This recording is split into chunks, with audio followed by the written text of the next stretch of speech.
So let's talk about the program itself, right? So the sample lecture today, so I'll talk about, for information, our DBA program is housed under the Faculty of Business. And our faculty has three departments in schools, we call it. One is the School of Accounting and Finance that I belong to. The other is Logistics, Shipping and Supply Chain Logistics. And the third one is Management Marketing. So the sample lecture here intentionally separated into three parts, right? So one, talking about AF that I'm responsible to. Professor Mike Lai sitting over there, talk about supply chain management, logistics, right? And then Professor Liu will come and talk about management marketing. Now, right, that is the rundown quickly of the program today.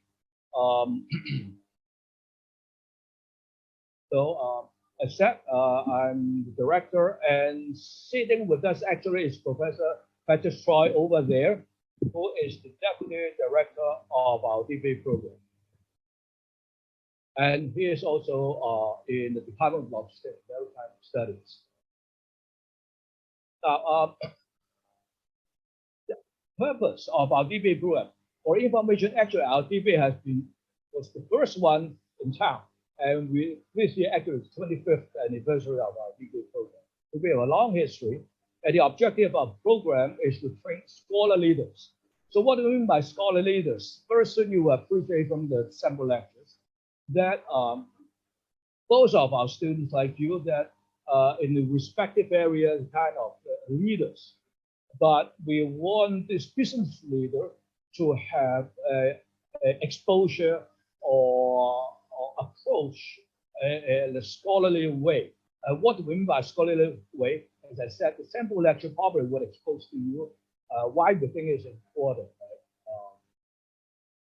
Right? As I said, we have 25 years of experience, but for information, actually, other than the DBA program, we have a Doctoral Management program, which is almost like a mirror image of our DBA program. The only difference is the DBA program is in Hong Kong, use English to teach, and most of students are local, you can imagine, but international. But the Doctor of Management at the bottom is organized with Renmin University in Beijing. The arrangement simply because this program, if launched in China, we want endorsement by the Ministry of Education of the Chinese government. That condition is we have to work with a reputable university in mainland. So that's why we work with Renmin University to have this program. And you can see that we have many graduates already. So if you join a program, then you are tapping with a lot of graduates of similar to your background, leaders, executives, also not just local, but also many in the mainland. So why you should consider PolyU DBA? What can they bring to you?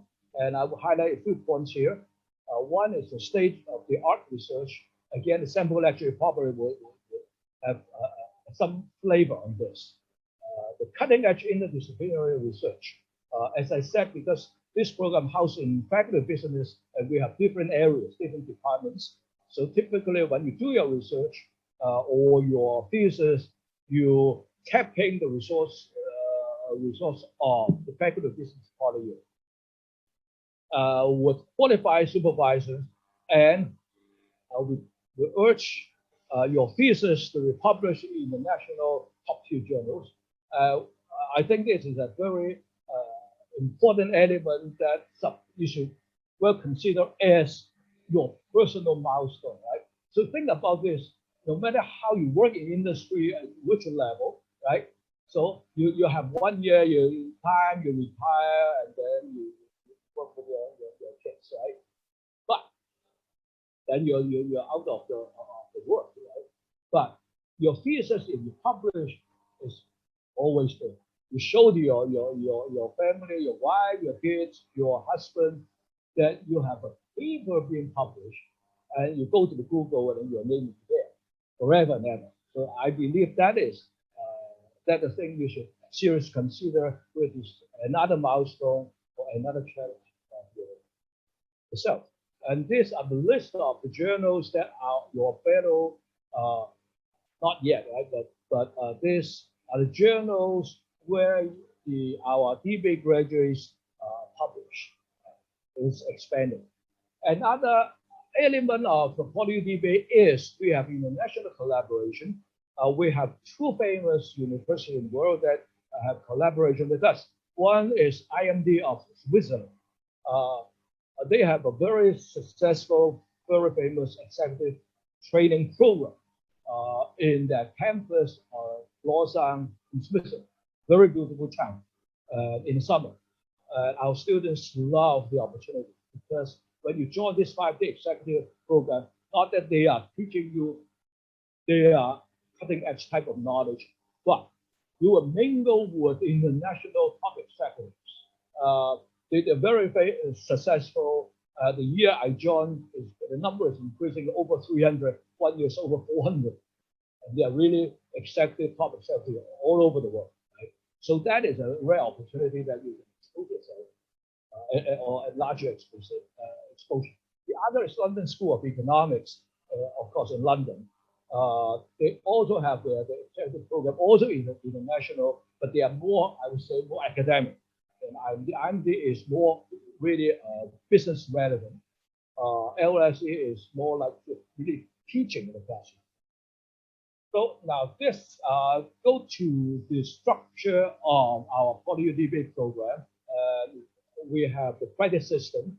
The whole program runs for 3 years and add to 51 credits. Make it simple. You can do it as 3 parts, the program. One major part is 5 top subjects at the beginning for 1.5 years. So each subject carries 3 credits. So 8 subjects with 24 credits. The other is go to the DBA thesis, right? The DBA thesis is equivalent to another 24 credits. And later on, you see that our thesis has 2 components. One is called thesis 1. That is, you start with a thesis with your supervisor, and then you come up with a proposal. And the proposal, you will present your proposal. Where? That is the so-called residential, the second form. It's called residential 2. It bears 2 credits. And there you present your proposal and it passed, then you can officially go to the final stage of your thesis. Now, this first part of our thesis carries 8 credit hours. And then after the proposal presentation, then you finish your thesis. It takes 16 credits to add up totally 24 credits for the thesis. Now, that adds to 48 credits, right? Now, when it comes to 51, as I said, you have 2 residential. One is, I just mentioned, that is the moment that every of you get together, probably in the hotel environment, to present one by one your proposal. It bears 2 credits. And there's still 1 residential workshop, we call it residential 1. That is the orientation workshop. That is when you enter in the program. And at the beginning, that all of you get together, know each other, know some faculty members. That is 1 credit. So end up with this 51 credits. Now here I give you not a complete list, just a list of the subject, give you a flavor what we are dealing with here, right? So remember, you have to take 8 subjects, and we divide 8 subjects into 3 types. One is called compulsory subject.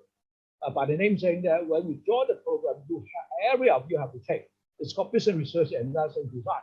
And later on the sample lecture, I will touch upon this, give you an idea. What is it? It is essentially helping you to develop the necessary skills, techniques for your thesis. And then the second one is the core subjects. Core, that means you have 3 of this, then you only need to take 2 of this. And you can, based on the title of the subjects, you will see that basically it's kind of a technique, statistic technique you need to do your thesis. Now it depends on thesis area, right? So the first one, statistical analysis, is the basic one. The second and third one is more advanced. Then it depends on your area. Typically, for the students doing the topics in accounting, finance, economics, they typically take the second one they call econometric methods. That is statistics applied in that area.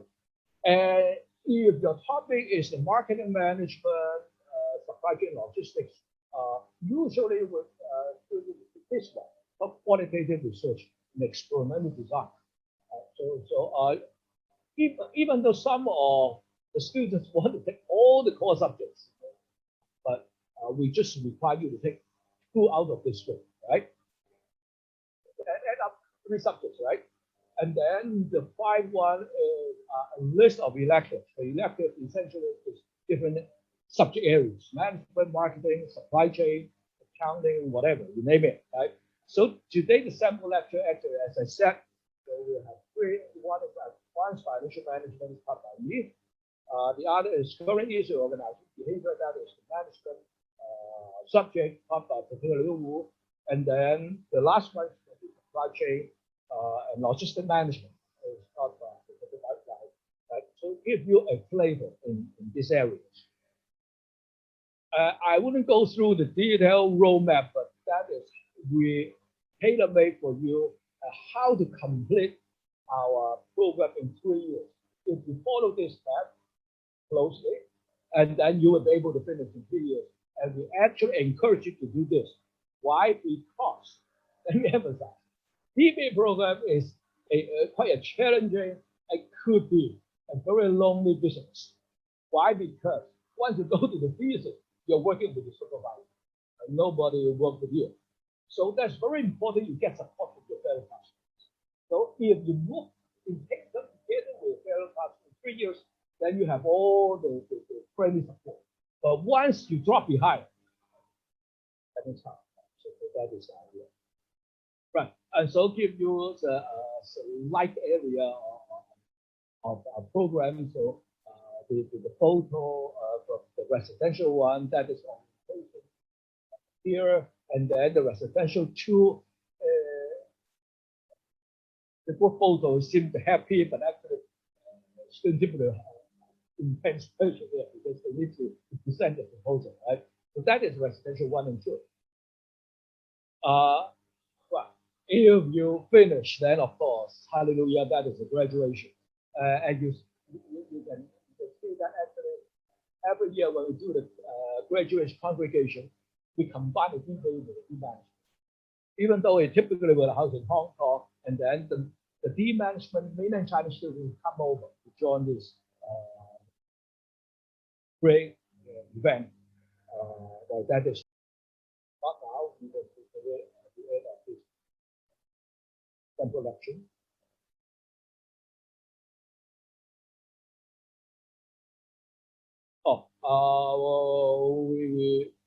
We seriously observe the Privacy Act here. Then, if you, we need to get your consent before we can disseminate more of the information about the program.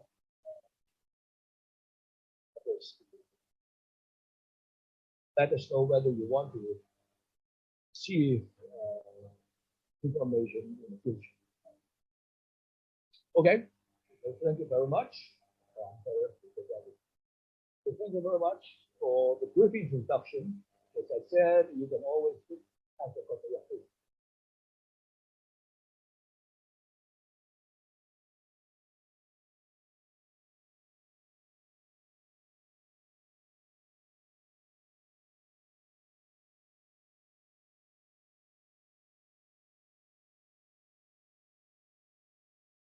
I couldn't recall. I did it. But the thing is,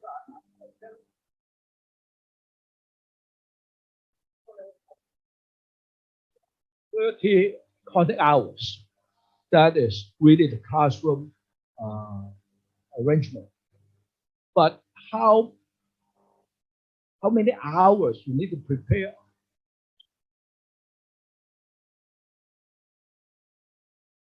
Now, thesis is very different, right? So the subject itself, it all depends on your background, your experience, right? So in one subject, because you are exactly doing in your area, that subject. Let's say you are doing supply chain management, and for that course, it's easy for you, but I'm not in that area. So for me, it's very tough, right? So in this case, you probably every week you spend just 10 hours with some papers, that's good enough. But for me, I probably need 50 hours, right? But on the other hand, you go to another elective subject, not your area, that would be very challenging, right? So it may not be that meaningful to estimate on average how many hours. But one thing you bear in mind that actually I want to invite what we mean by scholar leaders, because DBA is very, at least poly DBA is very different from EMBA. We are not talking about a subject and then we discuss what's your view, what's the question. We typically will bring in academic research papers for you to understand why, because these cutting edge type of thing. So in my area, let's say I talk about spec. So we are not talking about the EMB type of spec, which one is successful, which is not. We have some very current papers, analysis, in-depth analysis. Right? So that is the idea. So I would say that you get to prepare, the mindset is it's not an EMBA type of discussion classroom. That's enough. You have to really go deep to the study. Any questions? Yeah, please. Oh, the tuition fee, roughly 100,000 US dollars. So if you talk about Hong Kong dollars, it's around, I believe it's 900,000.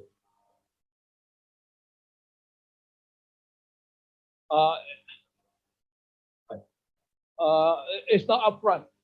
We basically pay according to how many subjects you're going to register in the coming semester.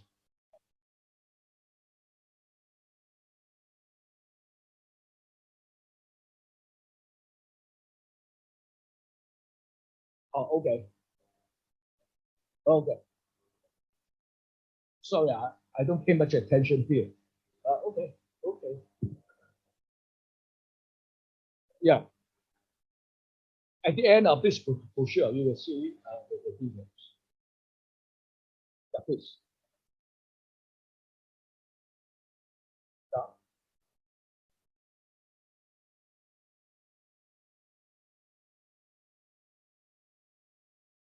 Typically, two, two, 2 to 3, if you include the summer, right? If including summer, basically 2 subjects.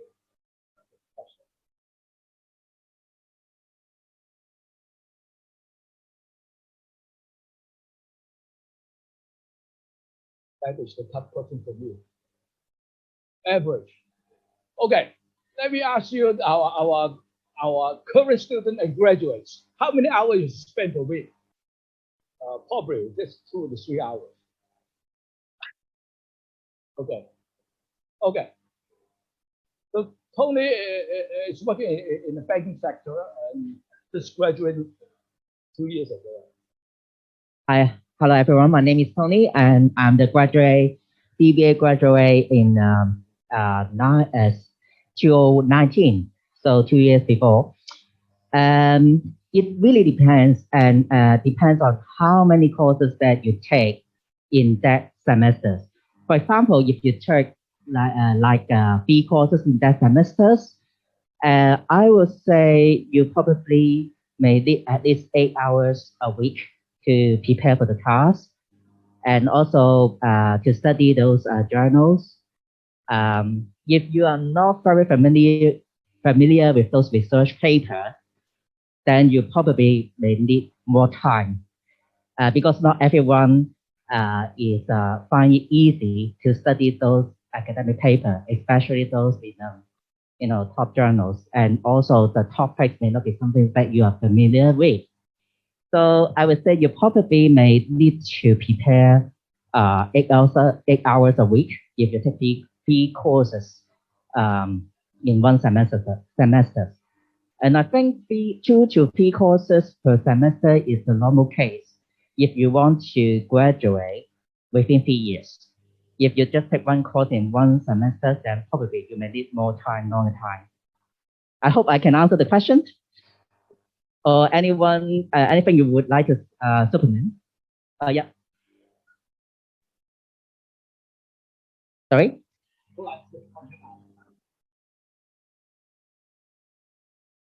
Per class, you mean? Yeah.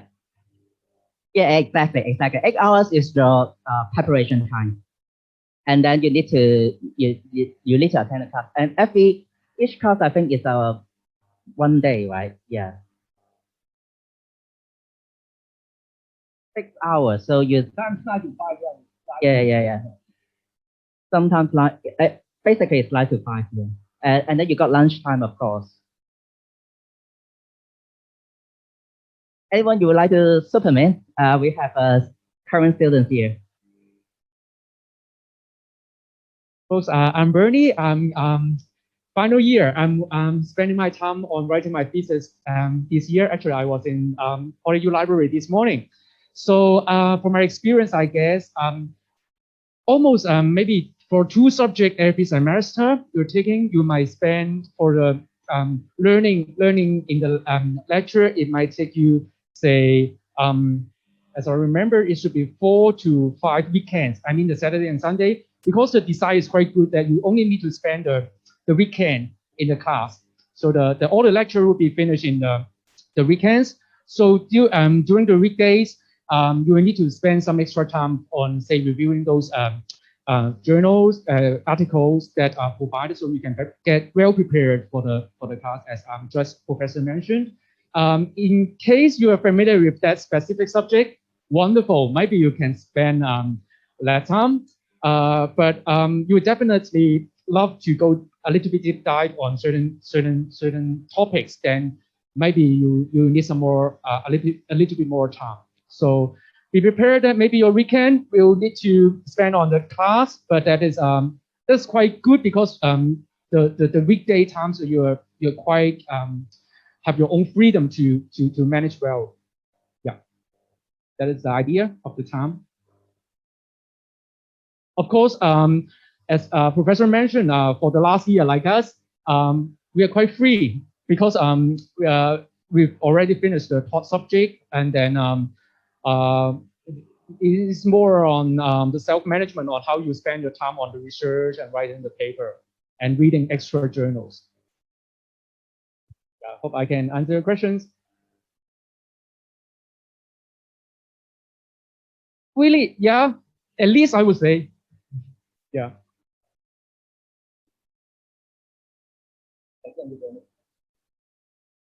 Okay, if you are more interested in these questions rather than sample lectures, it's free if you have questions. Otherwise, you can hold your question at the end.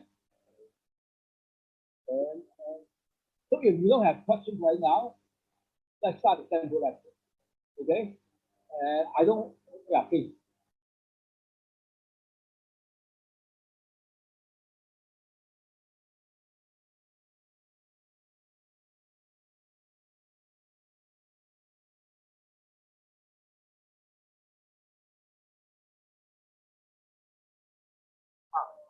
Okay, yeah, good question.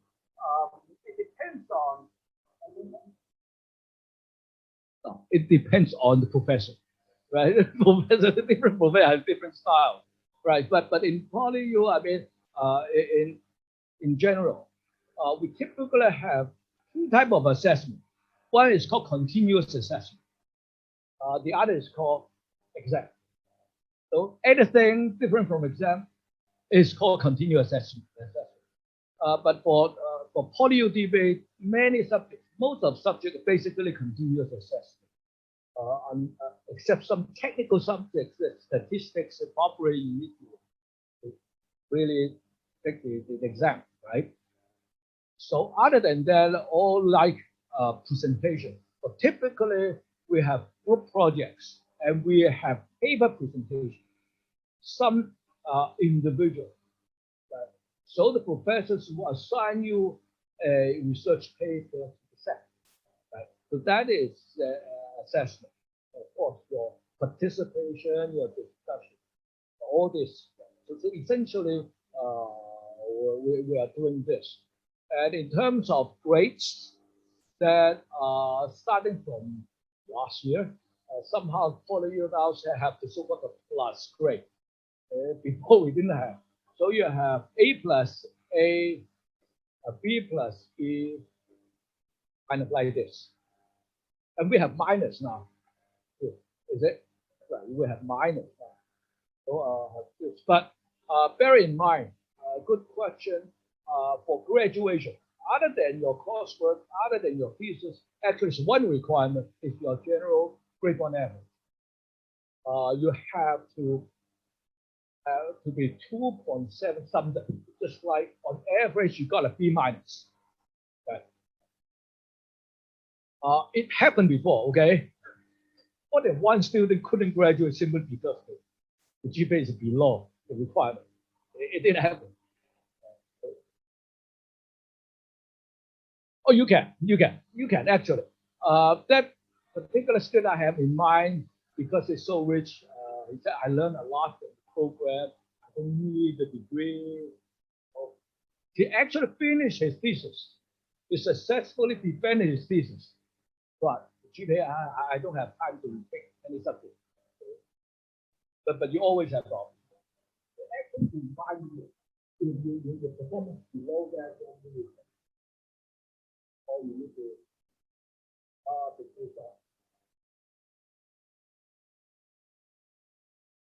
no more question. I don't want to give you our busy professors waiting here. If you want to do your sample lecture first, I will hold mine to the last.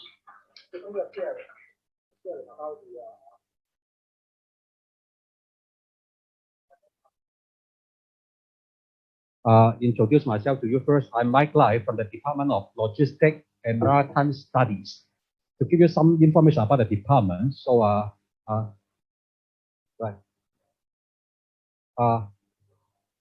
For your information about the department, so recently, so department is award the recognitions of the best logistic course provider in Asia from the Asia Cargo News. We are the best in the Asia for the logistic educations. And our department is also very strong in the research in operation management. So we have many staff professors in operation management. My area is more on the shipping and logistics side.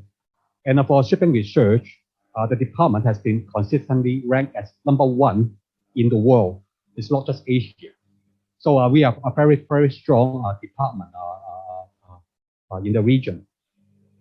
So our department teach 2 subjects. One is the strategic logistics and supply chain management. Another subject is called the strategic quality management. So I will be responsible for this subject, strategic logistics and supply chain management. So I'm more on the shipping and logistics side, such that I only teach half of the course. Another half will be taught by another supply chain colleagues.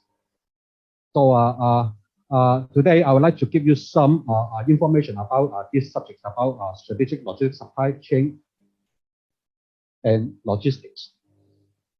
So the name seems very, very long: strategic logistics and supply chain management. Many words. You have any ideas about what is it? So many things.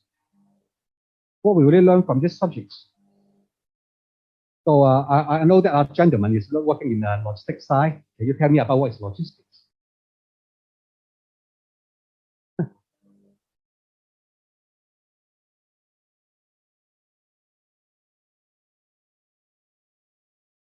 Okay.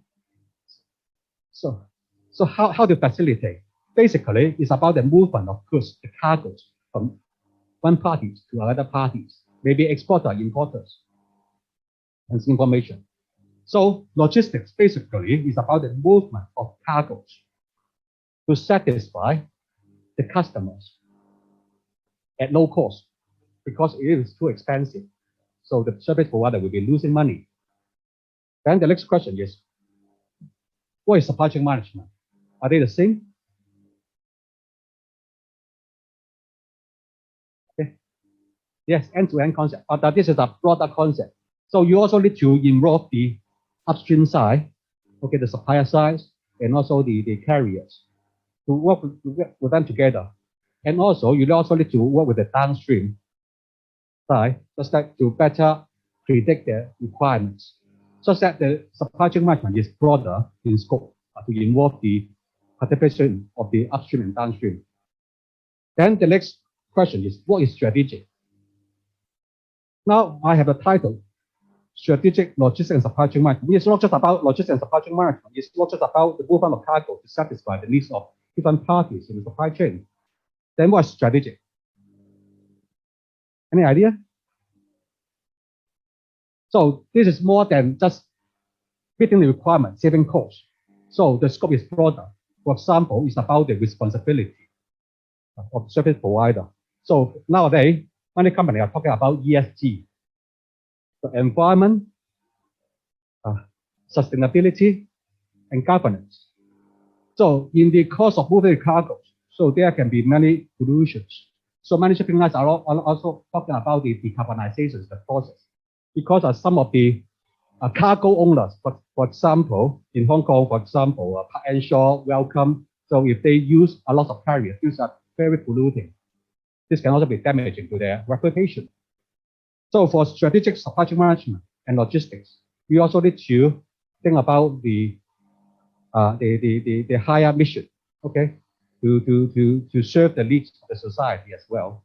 So we also need to pay attention to the ESG, environment, sustainability, and also the governance, whether you have the mechanism to govern your cargo movement process, because your process can be damaging to the society, damaging to the environment. It will be bad to the other parties. And strategic, you can also think about the risk management. So there are lots of risks that you need to consider. It's not just about the pandemic, the COVID-19. This can be the risk for you. You also need to be proactive. You also have the political risk. For example, the China-US argument in the trade issue. Then you also need to be more proactive to mitigate this risk. So you also need to think about how to engage different stakeholders in the process to make it more successful. Responsibility is also an issue. So strategic, so in this sense, is broader in scope than just moving cargo at low cost and good service. So this is about the content of this subject. Look at this company, Zara, Walmart, Dell, Apple, Amazon. So I trust that these are famous company, and that you have some background knowledge about this company. Do you think that logistics and supply chain management is related to their business? Is it critical? So even Apple computer, okay, they make iPhones. They also rely on logistics, okay, to have the sources from different suppliers, and also to assembling, and also to distribute the iPhone products to different locations to be successful. Okay, take a look at this slide. So Zara. So Zara is famous in fast fashions. Okay, from the conception of the design to the making of their clothing, and for their distribution in the market, it can be as short as 15 days. How to make it happen? It's not just about the ability of the Zara company on its own. We also need to involve different suppliers and also the different distributors to make it successful. The strategy is about the speed to the market. So to achieve the speed to market, it needs logistic support. About the Dell, the strategy is the responsiveness through configure to order. So you have some idea about how to configure your computer. So different parts, components, monitor, the board, and also the mouse. So you make the order through the Dell, and also the Dell can deliver this cargo to you to fully meet your requirements. So this process is not easy. And this company makes us a lot of money through this operation strategies to deliver good customer experience. Apple, I just mentioned to you, so Apple is successful. It's not just about the technology. It also needs to have a lot of logistical support. And to achieve this through efficient outsourcing and manufacturing all over the world to make it successful. Walmart, okay, actually, Walmart does not manufacture anything. Does it manufacture anything? No. Is it rich? Why is rich? Because it is good in logistics. It just get the cargo from the upstream side and distribute the cargo to the downstream to make the money. Okay? So the operation strategy of this company is about the cost efficiency, how to make it happen. It's also through the logistical support. Amazon, also, it provides a platform, okay, for people to buy the things on the platform. Does it make any good things on its own? No. But this is the top company in the Fortune 500.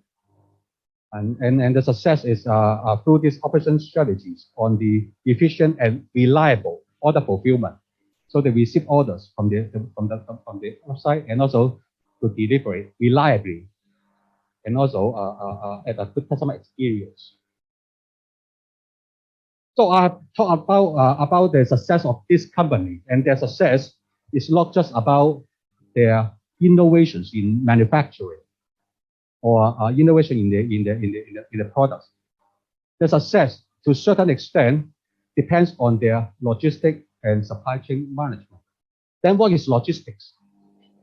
Logistics is not just about, as you say, just movement of cargo, but also you need to make it at a low cost and also to meet the customer requirement fully. But what is required in this process? It's not just a slogan. It's not just a slogan. So to make it happen. So for the logistic operations, our managers will need to make different decisions in the process. Okay, in this course, so we will introduce you about the different decision-making points or how to make a better decisions in logistics to make the cost low and also to deliver good services to the customers. Here in the logistics, so there are different decisions that managers need to make it successful. For example, in customer service, so you need to forecast the customer demand. You also need to make decisions. You also need to determine the service level. Service level means about the availability of the goods to the customer. So what is the service level? Is it necessary all the time for a company to offer 100% service level? 100% service level means that 100 times the customer goes to you, 100 times the customer can get the product. Is it necessary? It may not be necessary, because if you want to have a very high level of service, this means that you also need to keep a high level of stock, but this can also be costly to do so.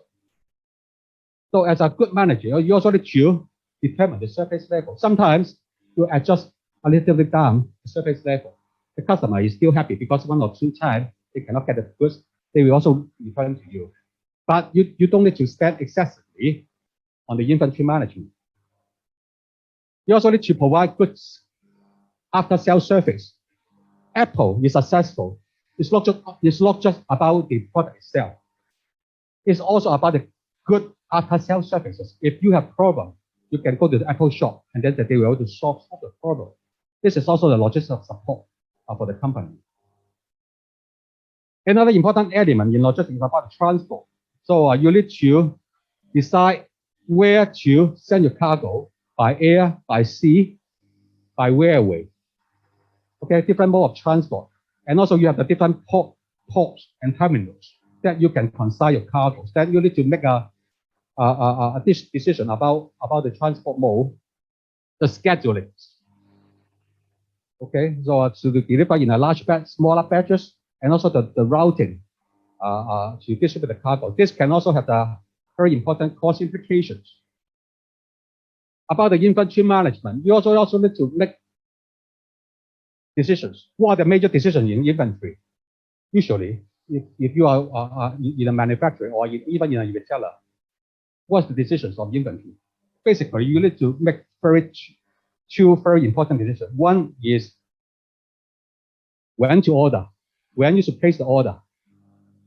Okay. Second is how much to order, the quantity. So if you make it wrong, you may have low stock to sell, or you have excessive stock. This can also be costly to your operations. So you also need to make decisions on about the order processing. So about how to reduce the cycle time. Imagine, so if you order something from Amazon, it takes 2 times for you to receive your order. Will you return to that website again? You will not. If you buy something from Taobao, okay, from Taobao, from a retailer, it takes a long time for the retailers to fulfill your order. Will you return to your shop again? And then will you be loyal to the company? I don't think so.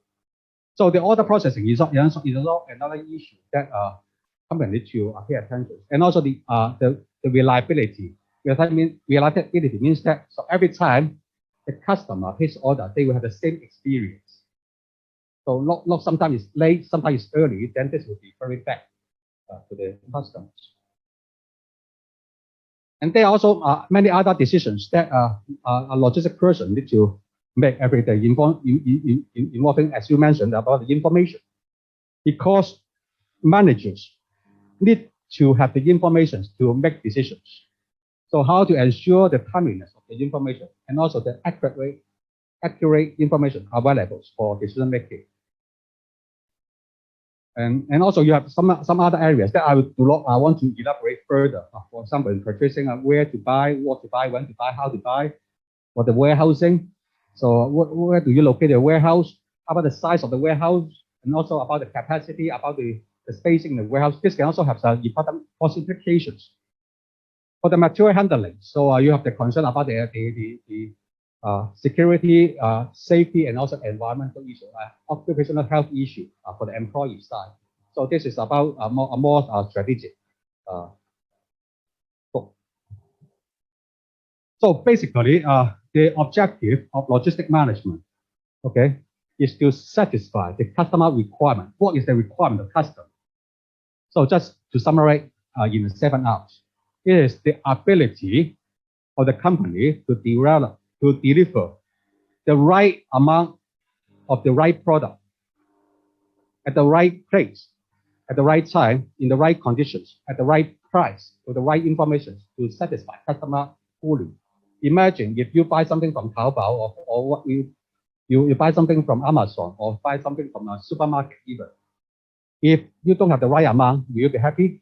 No. If you don't have the right product, you want product A, but it is not available, only available in products B and C, then you don't feel happy. You make an order delivered to you at the wrong time. For example, you buy a mooncake, the mooncake just delivered to you yesterday. You'll be very upset. Okay. Also, wrong location, wrong conditions. It's also bad. So here, while you say a logistic is very easy, just about the move from the cargo, but to make it happen, to achieve the 7 right is very, very difficult. So a logistic person should know about this. And in this course, we'll teach you some skill and knowledge on how to make it happen for the 7 rights. And logistics, okay, is about making decisions about in the so-called different logistic elements. For example, inventory, order processing, transport. Supply chain management is a broader in scope. You also need to involve the upstream parties and also the downstream parties in the decision making.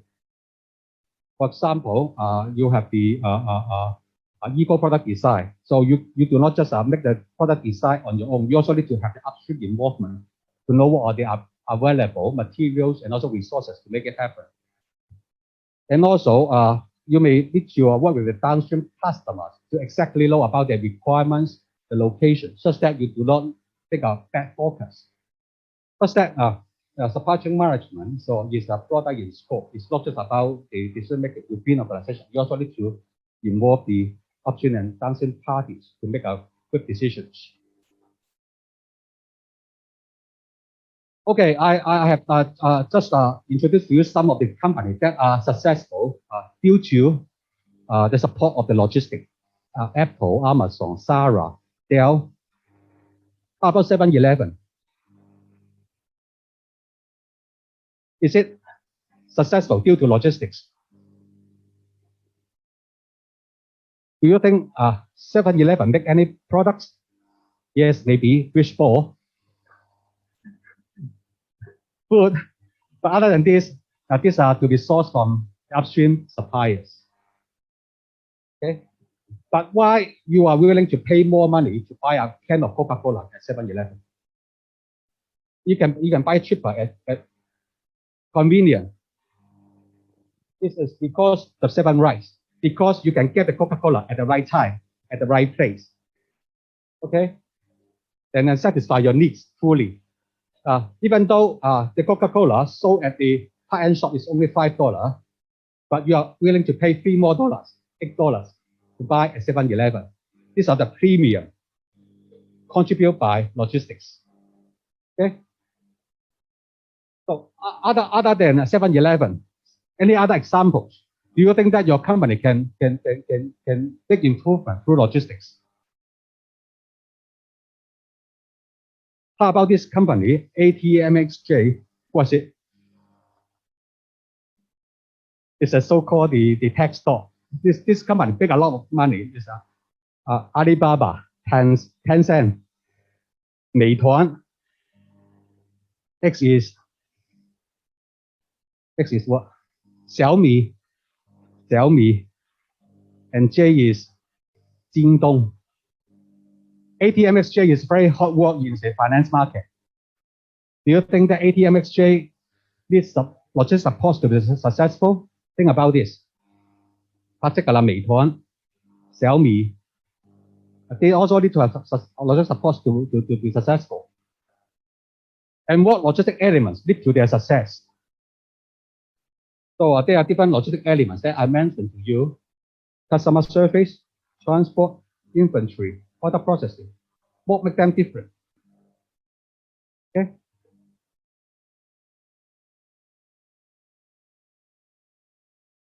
And in this course, I will tell you some of the skills to make logistic decisions. Okay, and also from our strategic views, several topics that I would deliver in my lectures. And these topics are to be based on my own research in shipping and logistics. So such that, as Professor Tong has mentioned to you, so probably you have cutting edge research. We will also deliver this cutting edge research to you to inform you about the latest development in shipping and logistics studies. This topic include about the some theory about logistics, and also outsourcing, procurement, and also risk management, and also how to collaborate with upstream parties and downstream parties in the supply chain. And also one important issue in also supply chain management is about the digitization, about the use of the digital technologies to enable the decision making. So I will also teach you some of these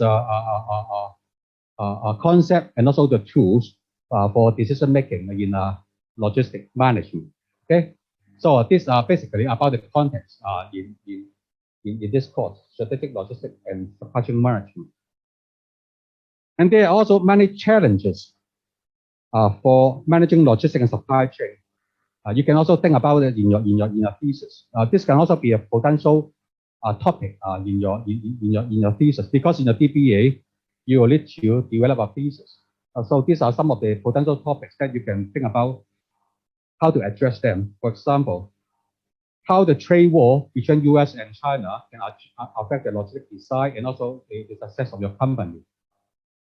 So what are the influence? And also the COVID-19 and also supply chain resilience. Resilience means that the company can bounce back quickly and efficiently even though there's a COVID-19 or some risk factor. So in strategic logistics supply chain management, you also need to think about the risk. So, and also, given the risk, you also need to make a strategy for resilience, how to recover quickly from the unfortunate events. ESG and supply chain. So in the stock markets, there are lots of talk about ESG, but how ESG actually is influencing about the supply chain practices and also the performance of companies. This can also be the topics. So I hope that you are enrolled in our DBA such that in my lectures, if you choose my elective subjects, I will share with you more about the concept and ideas about strategic logistics and supply chain management. And these are my sharing to you. So your comments and questions are very welcome.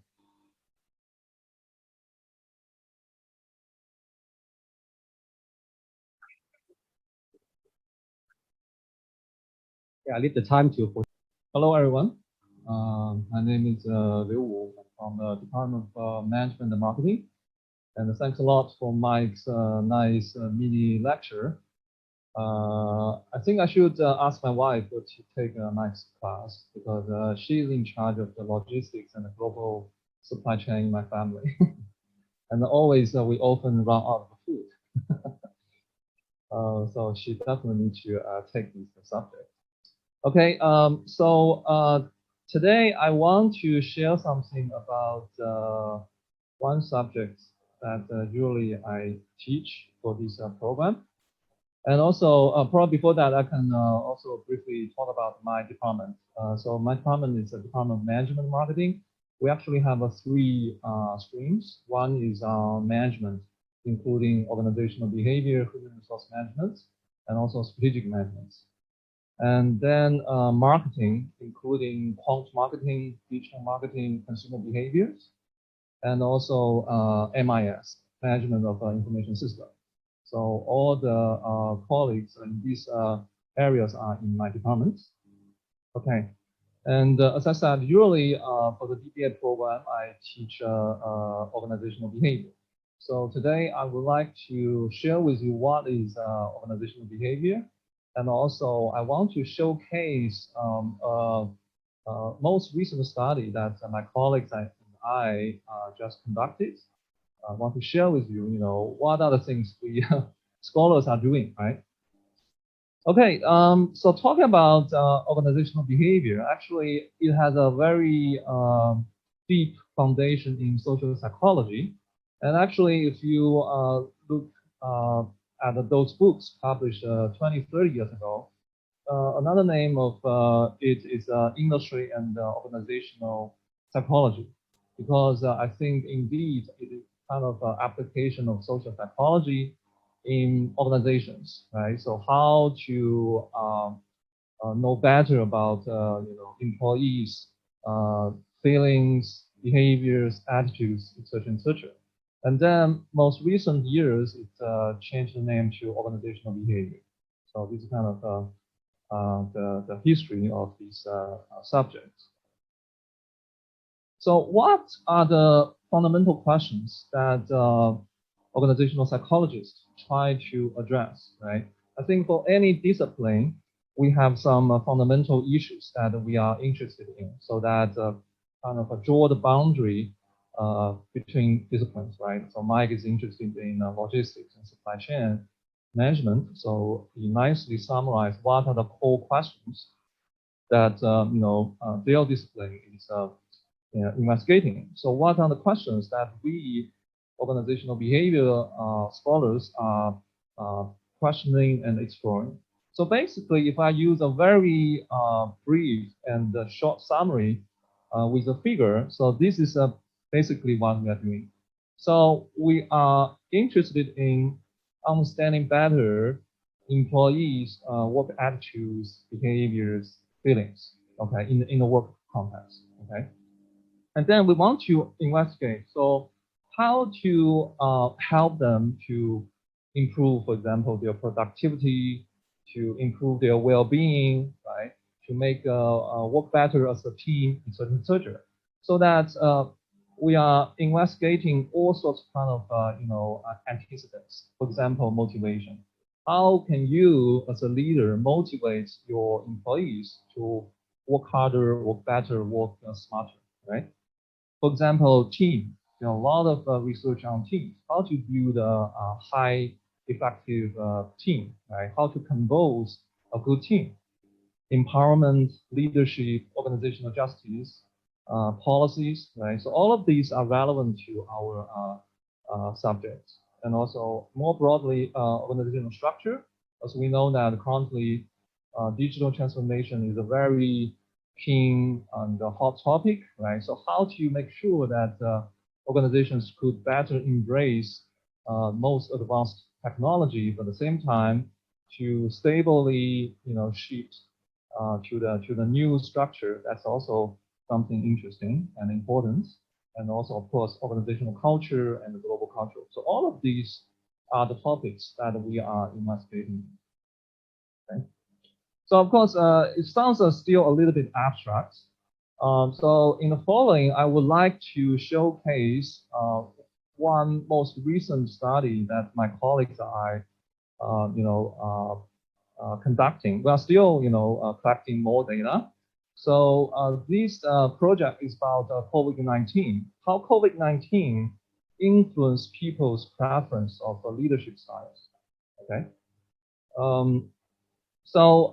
Before I jump into our research question, I want to give you a small, background about status and the leadership. Right? So for any leaders who want to function well, you need to have a status, no matter in the teams or in organizations, because people are looking at you and influenced by you. Okay, so that you need to gain some influence, power, or status, so that you can achieve your goals as a leader. Okay, and based on past research, there are three most important sources for us to have a status. Okay, so for any one of you, I believe all of you are leaders in your own organizations. So you can think about it, whether this literature is right or wrong. Okay, so the first important source is called virtue. So no matter mentally or behaviorally, those people who take care of others, put others' interests in front of their own interests, they sacrifice for the collective interest, are those people who are regarded with high virtues, right? So a good example is Gandhi, right? So although he died many years ago, what he did and what he said still heavily influence nowadays, people's behavior, because he's a leader with high morality, with high virtue. Okay, so virtue is very important source for status and leadership. The second source is, of course, competence, right? Because as a leader, usually you need to accomplish certain tasks, right? So to accomplish those tasks, you need to have expertise, competence, right? No matter you are working in logistics, marketing, or computer science, right? You need, as a leader, you need to have a certain expertise and competence, right? So a very good example as a leader is, of course, Bill Gates, right?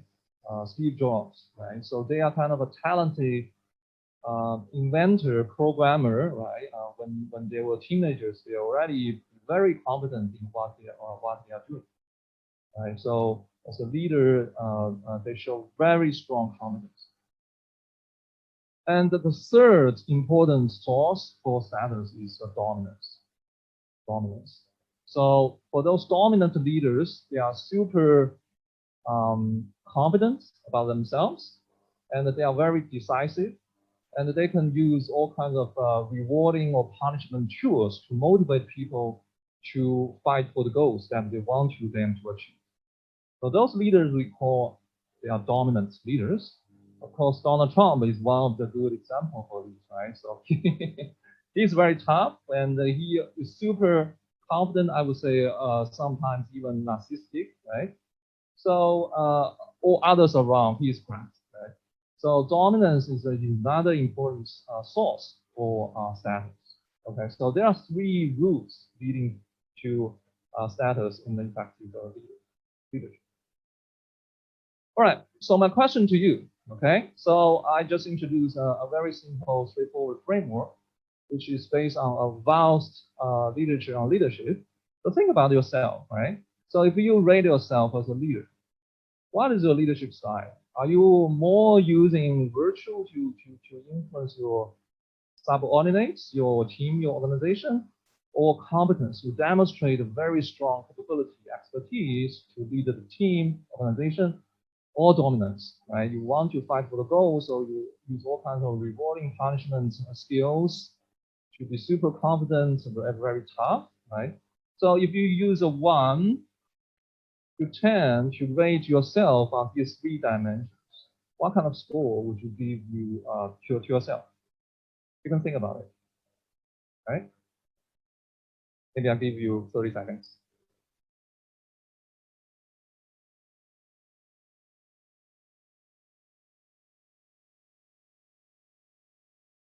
All right, after doing that, I want you to think more, right? How about your boss or your previous boss, right? And what kind of, style that your boss is on. On these 3 dimensions, what kind of score you will give to him or her, and do you like it? And also the third question, I think, is more interesting. That is, will you actually change your leadership styles in different scenarios, right? Will you use one style more in certain scenario, but more in another different style? Okay. So these are the questions I just want to throw to you. Okay. All right. You can keep it to yourself. All right. So this is related to our research question actually. So given that these 3 sources are very important for leaders, right? So our question is that, does COVID-19, the pandemic, influence people's preference for leadership? Because as we know that, right, pandemic is a global crisis. And that actually calls for a lot of things, and put a lot of pressures on leaders globally, right? And looking at currently, we're still struggling, right, everywhere.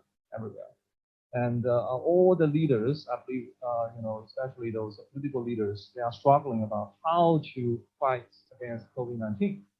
And at the same time, I want to remind you that actually people in this special period, they would probably have a certain preference on leaders, because to fight crisis, right, it needs we do something special. So again, based on literature, we find out there are actually 2 somehow seemingly contradictory predictions. So opinion 1, in crisis, when fighting crisis, people would really prefer dominant leaders more. Why? Because dominant leaders, they are usually very confident. They are very decisive, right? So that they can implement actions very quickly, okay? And that will give people a sense of, hope and confidence, okay? And people would usually believe those dominant leaders, they can make a tough tough decisions to deal with crisis. Okay, so that's one kind of opinion. A second opinion, by contrast, another literature suggests that people would prefer in crisis those virtual leaders. Why? Because in crisis it's super uncertain. Okay, so that people would like to have virtual leaders who always put collective interests, in front of personal interest, right?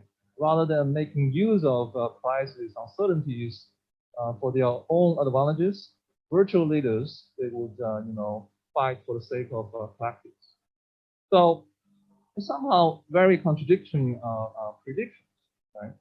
So, what we want to understand better in this regard, and especially under the COVID-19 situation, is a global crisis. We want to know better whether people's leadership preferences would be adapted or changed in this special period, right?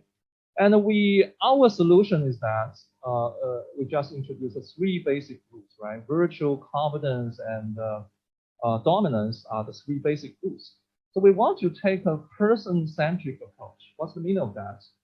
We think that maybe just emphasizing on one dimension like dominance, or another dimension on virtue, or even another one competence is not enough, good enough. Maybe we should look at these 3 dimensions together to craft, what's the ideal combination of these 3 dimensions together to see what is the best profile for leaders leading us to get out of the COVID-19.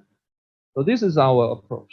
And our prediction is that people would prefer leaders with high virtue and high competence, and at the same time, maybe moderate or sometimes even high dominance in these special conditions. So this is our prediction.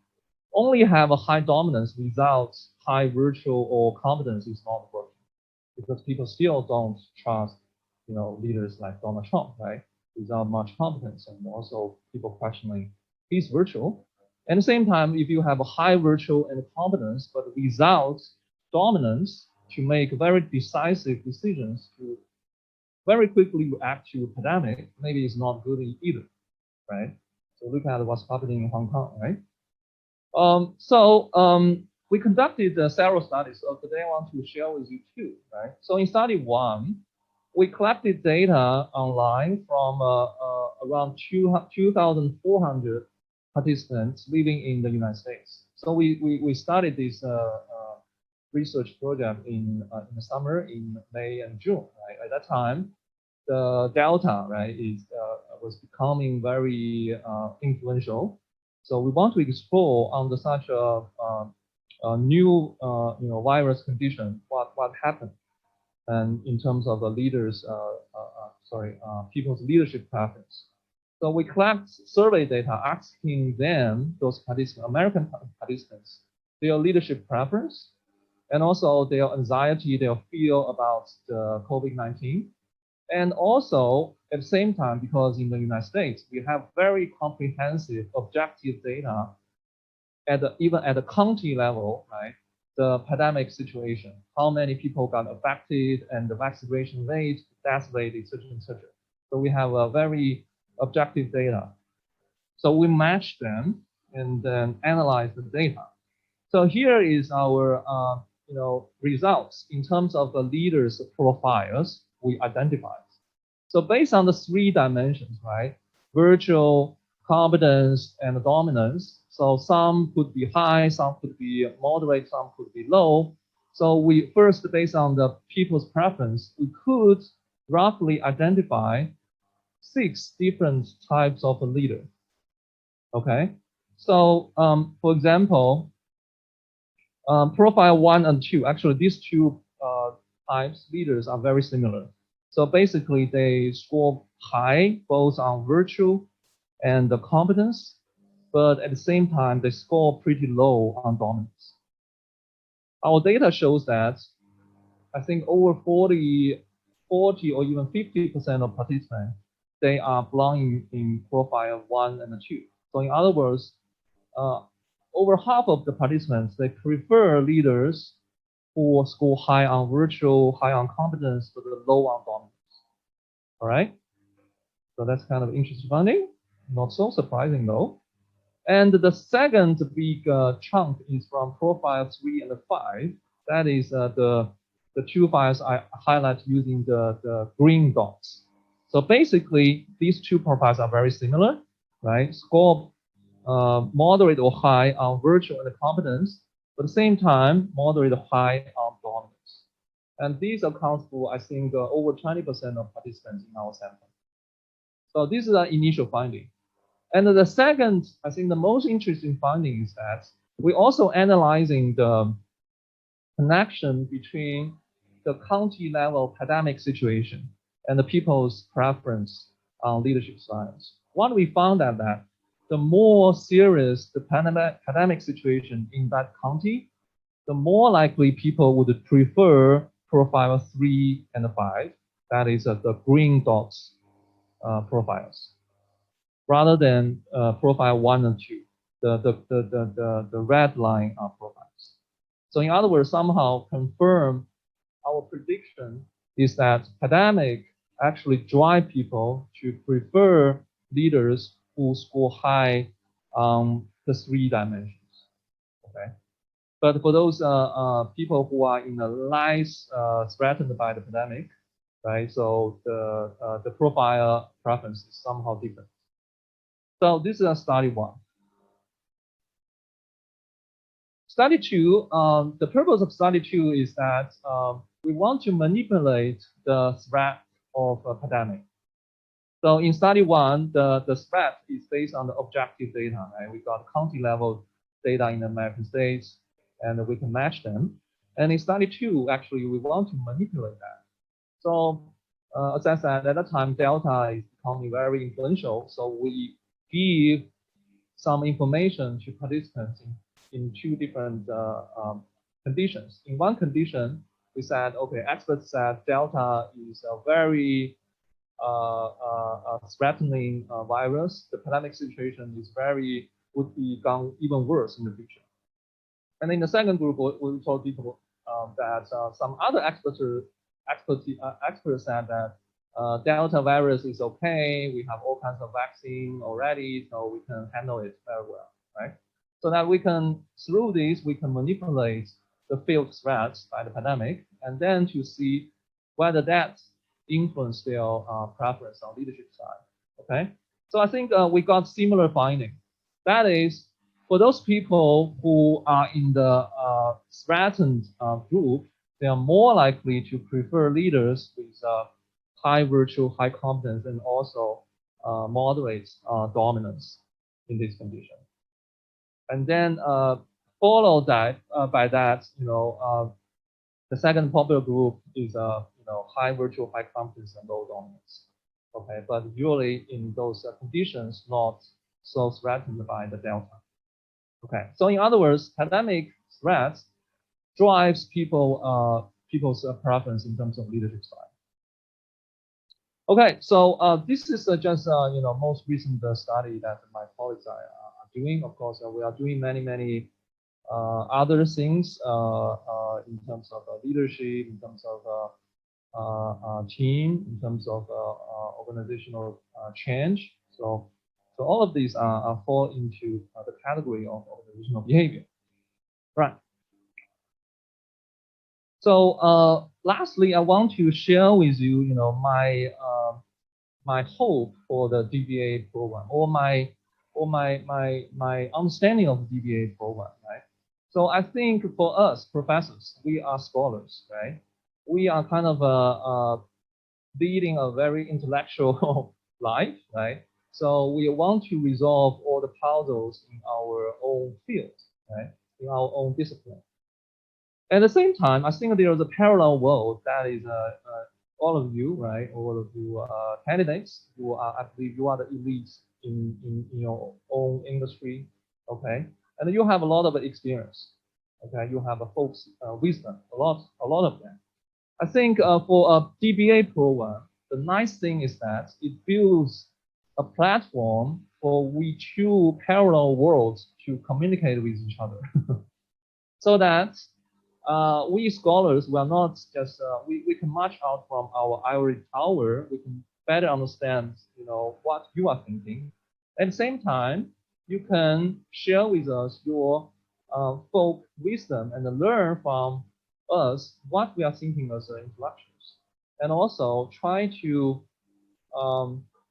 test whether your folk wisdom would be generalized to different scenarios, different situations. I think that's quite important. Right? So this interacting towards idea is from Joan Peels, is our previous academic management president in her book, right? So he said the really useful insights, the knowledge that helped with the top problems came from what I'm calling our world of shared folk wisdom about management organizations.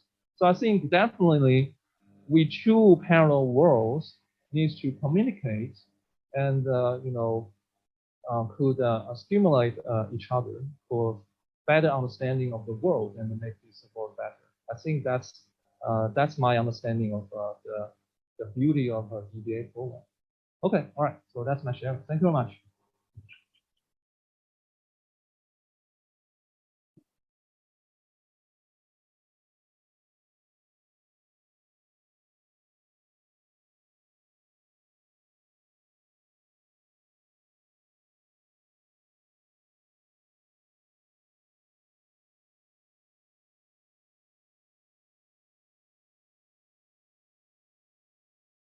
Okay, I'm back again. This is the last part, and that is another experience of our DB program that is run on and on, never ending. It's tough, right? I hope I won't drag on too much and to talk about my part. And another thing, probably you would appreciate that different professors did have different styles. So see if my style fits you or not. Right? So supposedly, Professor Marila and Professor Liu will talk about their respective department. I suppose to talk about my department too, the School of Accounting Finance, and you can imagine in our school, actually combined of accounting group and finance group, and actually we have a team of economics too. Myself is not an accounting and finance, but PhD actually in economics. Right. So I will teach an elective called Advanced Financial Management.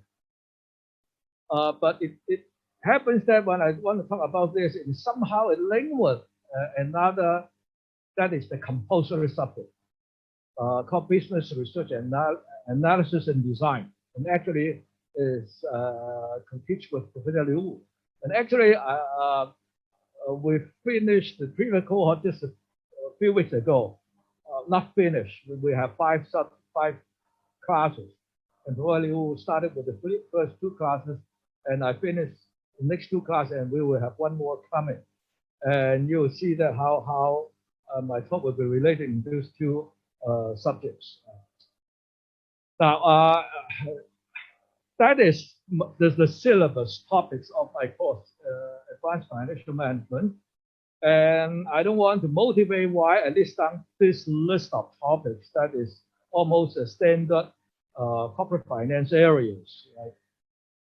I just want to highlight the bottom one that I just finished in the summer and talk about spec and culture. And at that time, I didn't spend much time, but now this opportunity then, because somehow spec becomes on the newspaper these days, so I pick it as an example. Why is that? Well, just recently, Hong Kong Stock Exchange talking about how to develop better the financial center in Hong Kong, and then talk about the spec, right? Spec stands for Special Purpose Acquisition Company. And in September, send out a consultation paper. You probably see some newspaper interview different people in the area and comment on the consultation paper. And I'll talk 3 points there related. Right? And then another more recent thing is WeWork, right? You will know that we were supposed to start very well, but then later on the business, because of the pandemic problem, right? And we were supposed to do IPO 2 years ago and failed.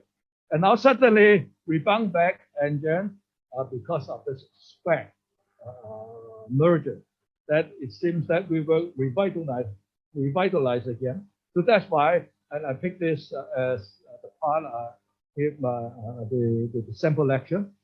You can view it as SPAC as you have a combination of IPO and M&A, right? So it's standard areas in corporate finance. And here, just give you the data that indeed SPAC activities becomes more and more popular and hot, right?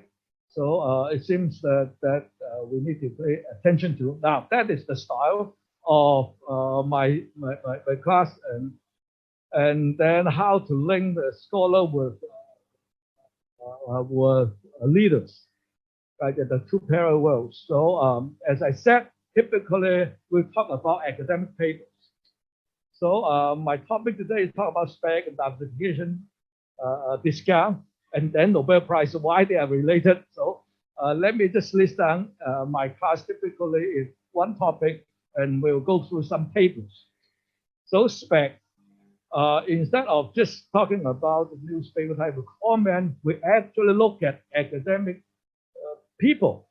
Why we're interested in this? Because they bring this cutting edge type of technique, first of all. The other is that we try to pull academic research, typically pull data together, a lot of specs, and look at what is the general behavior of spec, right?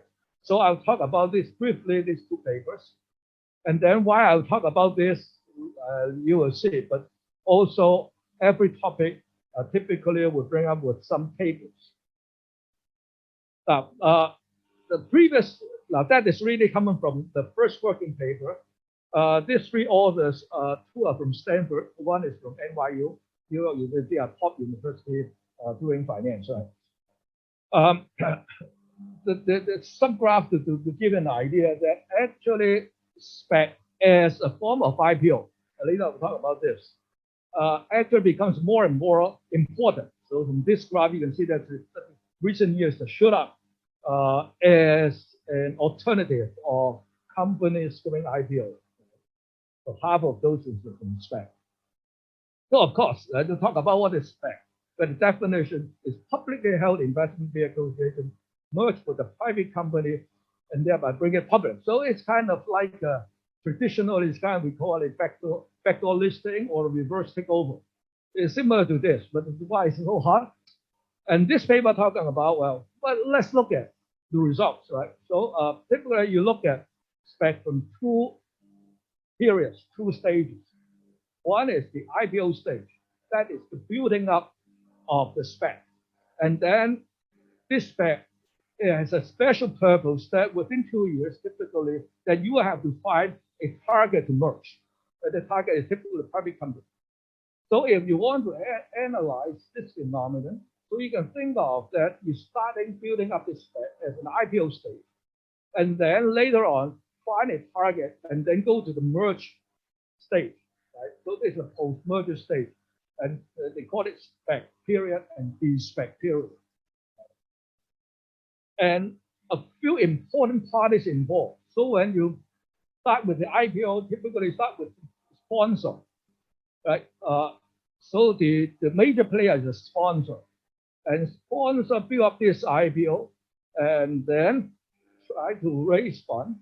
And then with the help of the underwriter, right, to underwrite and then find a target. And then, of course, you need incentive for these guys. Right? So sponsors typically have an incentive, so-called sponsors promote. That is, when do the IPO, actually they take a significant chunk of shares that belong to them. Right? So typically 25% of the IPO proceeds or 20% of those IPO equity. And then underwriter, of course, you take a fee, 5 to 5.5%. It seems very comparable to the IPO type of underwriting fee. But later on the table, we try to show that, hey, that's on purpose. But actually, in different measures, you find that actually is very costly. And I'll talk about this later. And then the third major party, of course, is the public investors to put money in. Basically, they want to do the IPO fully fund, have the project and the process put into the fund. And that money is supposed to use to acquire the target later. But actually, it's not that straightforward. And here there's a important online platform by Harvard Law School. And they have a platform, the Harvard Law School Forum on Corporate Governance. And then they have all this very interesting type of financial activity to put up there. So here I just copy from them. And then immediately you see that the spec, the capital structure, as I said, will involve different parties. You have the sponsor, you have the public investors, and then put up this formulate this spec, right? And then get the money and then put in the trust, the trustee. And that would be the IPO process, right?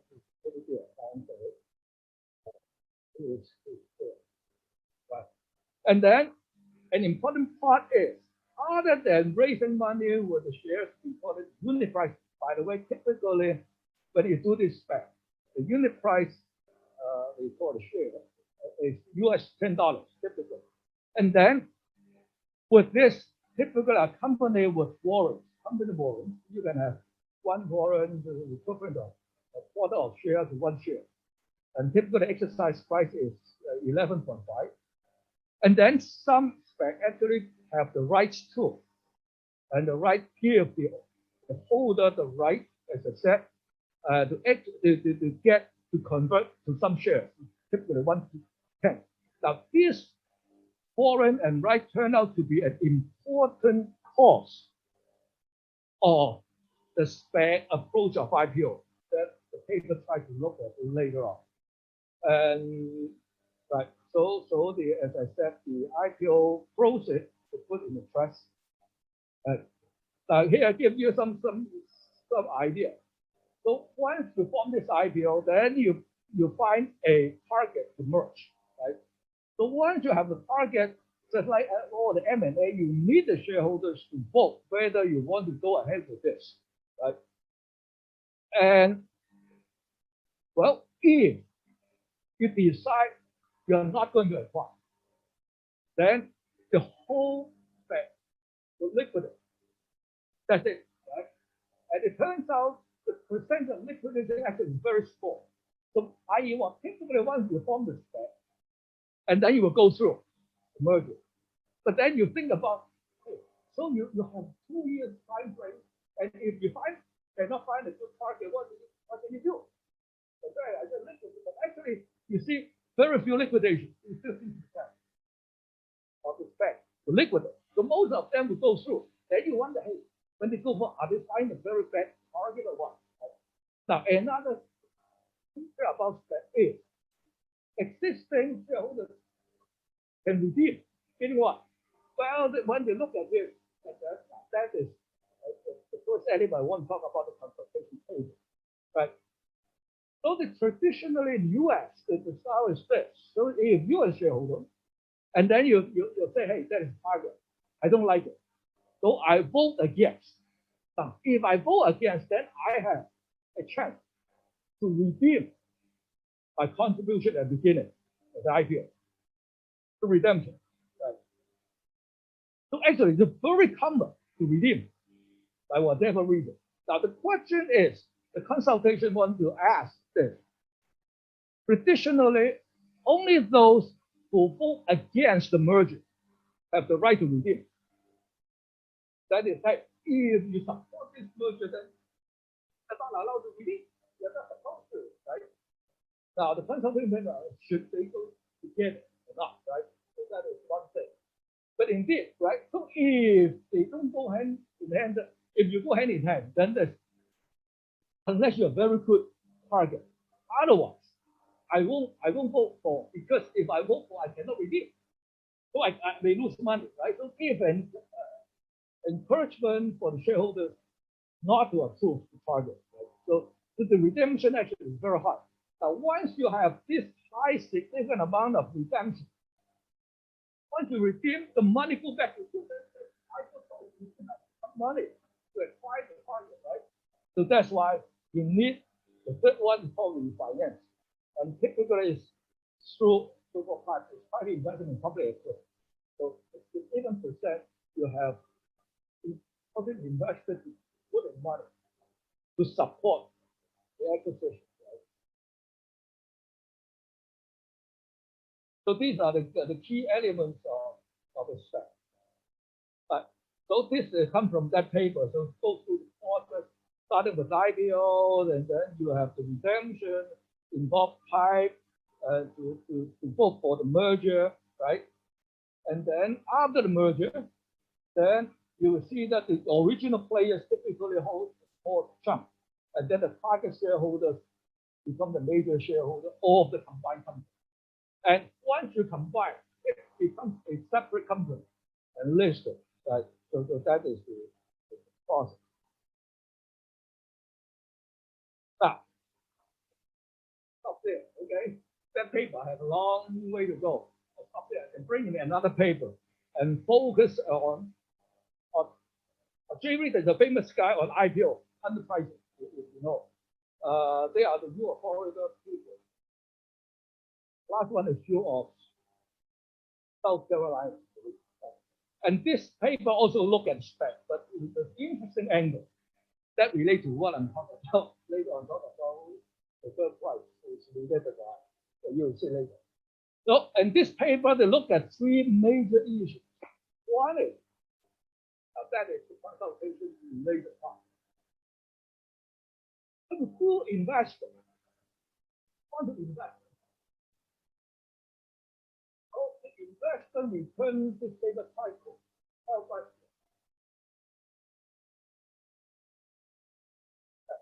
So as I said, you have two periods. One is IPO before the merger, that is the spec period, what's the return? And then after you merge, this is so-called spec period. What will be returned at that time is determined. The consultation paper actually mentioned about the second one thing, saying that, hey, in not a Hong Kong to take investment, that is a very tricky business, complicated, not allow ordinary investment until the spec period. That is the ordinary IPO, then ordinary investment. Right, so the key thing is, hey, look at the study on average. What is the return in two? And I give you the bottom line later on. This part, the return is very good. This part, you go to hell on average. Okay, so that actually, if you want all the investors to jump in out during the de-spec period, actually, I think ordinary investors to have a money losing type of investment. Okay, now the second issue is take a look at this the cost of listing method, right? So our focus is spec type of market. You know that companies traditionally doing traditional idea. Right? So the key thing is, hey, you don't understand the IPO is so this comes about cost of. I want to focus. And then I've got about function of spec. That I don't have time to go into it. Right. So give you an idea. So that is spec period return. You see, sample over a year, the return. Not bad, right? But during the de-spec period, you look at the blue line. Common stock actually, hey, this is zero, okay? The basic on average is negative. Okay? Except the warrant. Oh, by the way, when you receive the warrants, you don't need to give them still give you the warrants. And the warrants as a whole, the criteria actually is but not the shares, right? So what I'm trying to suggest is, hey, if you go to initial IPO, you actually on average before the merger, performance actually good. But after the merger, if you go in there, you're in trouble on the average. So actually, you make it to be 6 months, right? That is the second, the part of the consultation dilution. Example. If a spec unit comes from one common share, and then, as I said, usually the spec will go with a warrant, and sometimes even a right. So in this case, this paper, okay, take it as an example, how they compute the dilution effect. Saying that, well, it's, let's say this spec has one common share, one warrant, and one warrant can convert to one common share, and one right can convert to 1/10 of a common share. Then we classify this spec as having a 110% dilution effect.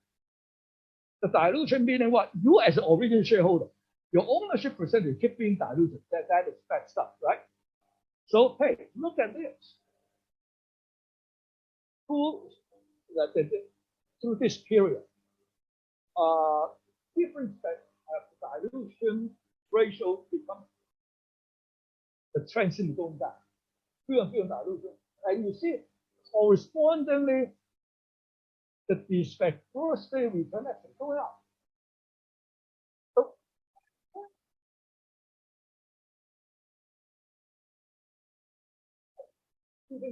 it's fully implanted. But the fact is, if you see that the dilution effect going down, actually the first return is going up. So you don't want to, if you just take on this graph, you don't want to give too many warrants out in the spec. That actually hurts. That is another element that we can learn from the studies. Right? So here I'm just highlighting it from the paper, how they calculate the cost of IPO, right? Those spec, let's say the cost mainly is the dilution, you see?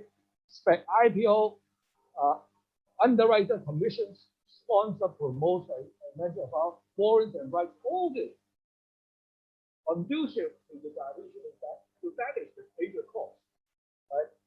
So if based on this, and we don't go into details, they come up with the figure, the median on average, right? Spec IPO, the cost, if compared with the IPO process, is wow, very high, 50%.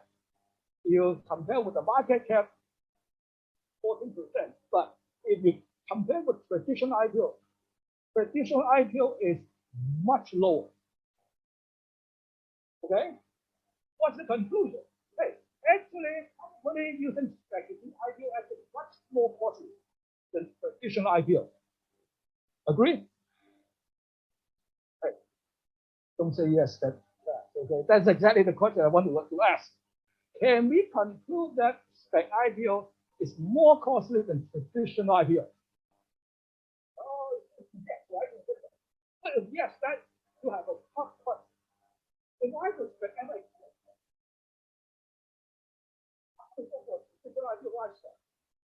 So there's some issue here, right? So maybe it's not. It's a so it's not an apparently option that maybe your target comparison is not fair. Why it's not fair? Hey, exactly from the paper. Okay, I put it in the paper. It is important to look at possible selection issues when we compare these relative costs. What will do? Means that when public is merging with the spec, very different from a traditional idea. We are comparing every development.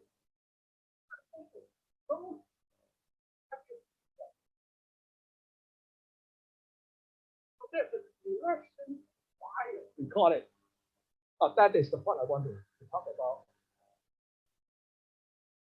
Techniques. Okay, so that is the component subject we talk about. That I compete with the Liu, and he did the part on the MM area. I did the part of there. So that's the part I just finished in the summer.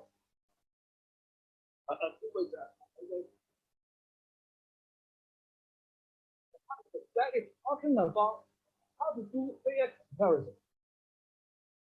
In our method, we have a term called measure. So we do that. Basically, techniques to handle this type of issue. So look at this selection model. The yellow one, that is actually the reserve price. Now, depends on the customer.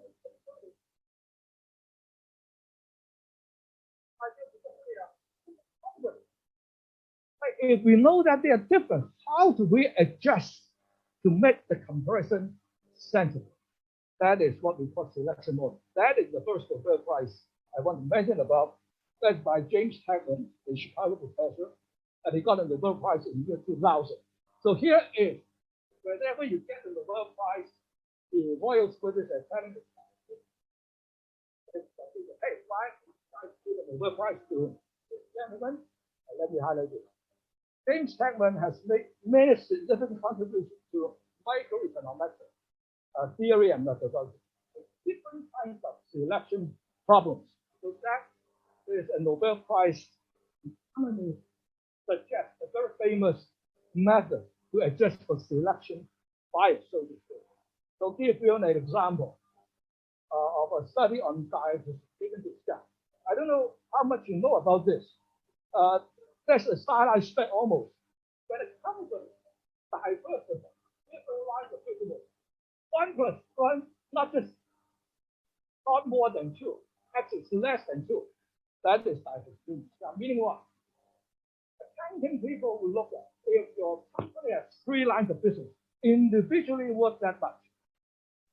But the whole company market value actually is lower than the 3 individual market value.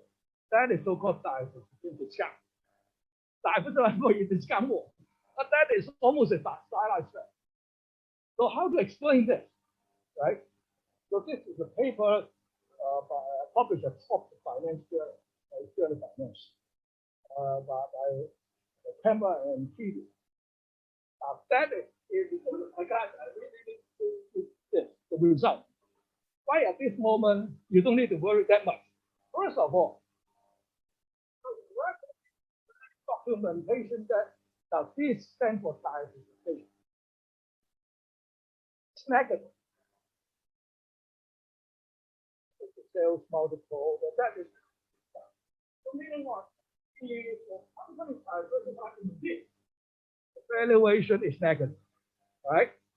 So that is the original finding. Once you use I mentioned about incremental variable, selection model, that is to happen. And then you see, hey, actually it becomes positive. So that's why the paper says to the appropriate adjustment. Diversified firms trade at a premium even of authors, okay? Of this stuff. So here saying that we understand in this way, that's like a topic. Why you make this different? Selection already and selection higher. Come on. So we need to do this adjustment. Once you appropriately adjust, and then we are really comparing apples with apples. And then back to the spec table, another statement. However, this is related. We cannot observe counterfactors. What does that mean? That means how much it would cost if a company chose an alternative option to go public. You go to this spec, hey, when you find that the spec IPO is much costly, have you ever thought of even do the IPO? In fact, traditional IPO is the one you should compare with. Unfortunately, counterfactual cannot be observed. Either you do an IPO or you don't. So once you do the IPO, I cannot with traditional IPO. How much cost exactly, right? That is another issue. I don't have time to go in detail. Last so-called the treatment effect model. And we compare treatment against treatment. That is all from biology. I think you have the same.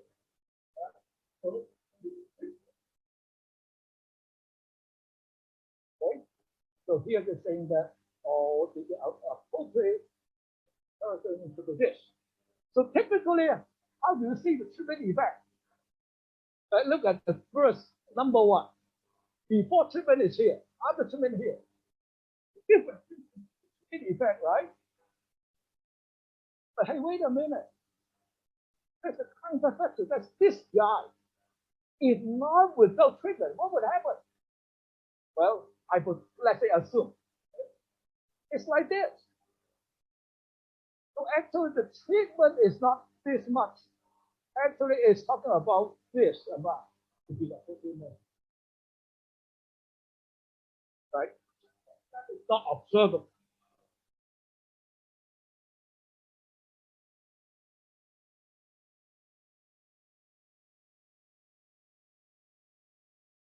And you see the change here. That's the control without different behavior.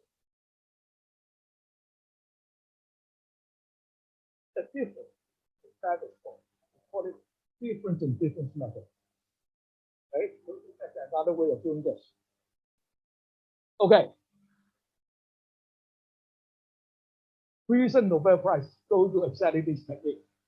So 3 econometricians got the Nobel Prize very recently. So again, Swedish Academy of Science published this very recently. How to say this? They work on matching methods, regression discontinuity, estimating RTD, and difference defect by sample of faculty. So I want to say that indeed we are trying to teach really cutting edge Nobel Prize stuff in the classroom, so that to convert you from just from leaders to scholarly to know how to really, as an example, how to comment on this consultation paper. That is give you that. To complete the last one. Anybody know this company?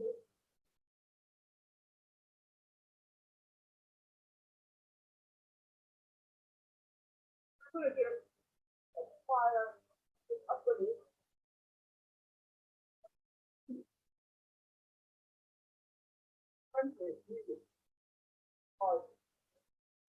So the first 2 steps are what?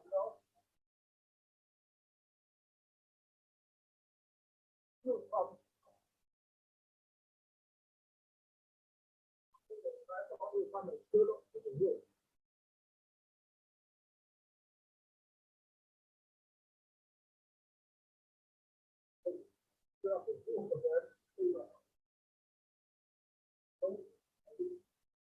The river has a